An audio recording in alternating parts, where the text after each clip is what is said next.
This is Huber from 100.7 The Bay, and I am joined by Glen Phillips from Toad the Wet Sprocket, who make their way to Maryland Hall for the Creative Arts on June 13th, part of the All You Want tour. And, man, it's good to have you on the phone. How are you? Thank you. I'm good. Excited to come to town. Yeah, so now talk to me about Toad the Wet Sprocket, still making new music, still touring. It's been a minute. Well, 35 years or something like that. It's been at least an hour. Yeah. Still cranking along. Put out a record of new material summer before last, about 2 years ago, called Starting Now. And this is the All You Want record is kind of a combination of like greatest hits re-records, things off the albums that we put out kind of since the 90s. It's a greatest hitsy compilation, I guess. So for those who want to catch up with us in a compact form. First of all, congratulations on still being out there doing it. I mean, being in a band is like being in a relationship or a marriage, and the fact that you still have founding members, still you, Todd, and Dean together, that's an accomplishment in and of itself. Thanks. Yeah, I mean, we're working to get along. You know, we love the music we do together. We love playing together, and it takes just being willing to stay in and kind of, you know, stay aware.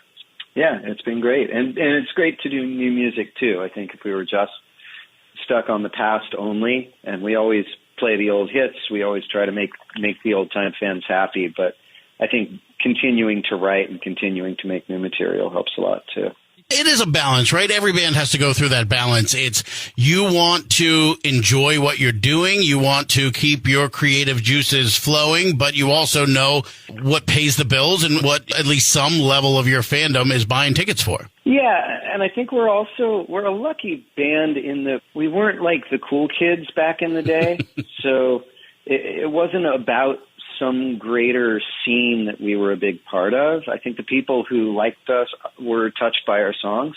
And so as long as we keep writing music that affects people, what I'm always happy about is how much of our audience seems willing to move forward with us, you know, and they weren't just songs about being like young and getting laid. I think right. Which means that they've aged reasonably well. And so always been really good to see how our fans, they love the old songs, but they lean into the new ones as well.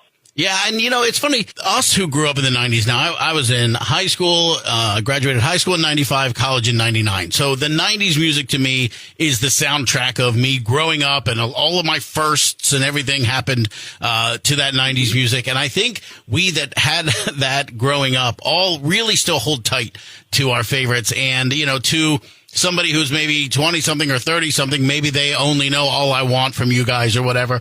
But a lot of us, those records were out in a time when you bought the CD and it was pre-MP3 and you spent probably $25 on it at the local mall record store. And when you bought it, you wanted it to be great and you listened to the hell out of it. Well, you had to, right? You could only listen to the music you could afford. Right. And so if you bought a record, you were damn well going to make sure you got all your value out of it. And I remember that, like, you know, getting albums by my favorite artists. If I didn't get it at first, I would just stick with it. You know, you didn't have the entire catalog of music ever made at your fingertips. Right. So, you know, if a new album by, you know, Replacements came out and I wasn't quite sure of it on the first listen, I was going to give it all the listens it needed until I understood it. I agree, man. You're so right about that. Like, our generation likes to talk about, you know, it's not a first listen record. Well, most records don't get past the first listen this time, like you said, because you can just go to the next record or the next song or the next stream or YouTube video or whatever the hell it is.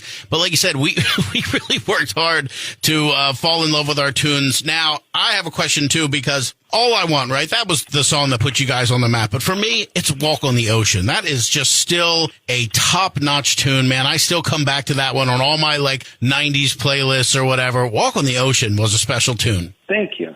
We were proud of that one. It was a kind of a step to the side, you know, with the accordions and the strings. It was definitely still within our wheelhouse, but a nice little sea shanty, I guess. But yeah, making that record was a lot of fun. I mean, it was our third record. The first two were these very quiet indie records. And, you know, the bands that I was probably most into at the time as far as album making were, you know, bands like Tears for Fears or Talk Talk. Peter Gabriel, these people who were making these like really kind of big, expressive cinematic records. Didn't exactly know what we were doing at the time, but I know we were walking in there hoping we could make something, a little bit spectacular. It's funny you say that. I've never put two and two together before, but So is one of my favorite records of all time, the Peter Gabriel record. And Walk on the Ocean, that does, best of all time. it does have that same vibe, and I can feel where that influence is present in there, man. Well, look, I want everybody to make their way to Maryland Hall for the Creative Arts, June 13th, and you're going to get some new Toad the Wet Sprocket. You're going to get all the songs you love from the band, and thank you so much, Glen Phillips, for taking the time and hanging out with us here this morning. Thanks so much. Thanks, Glenn. Have a good one.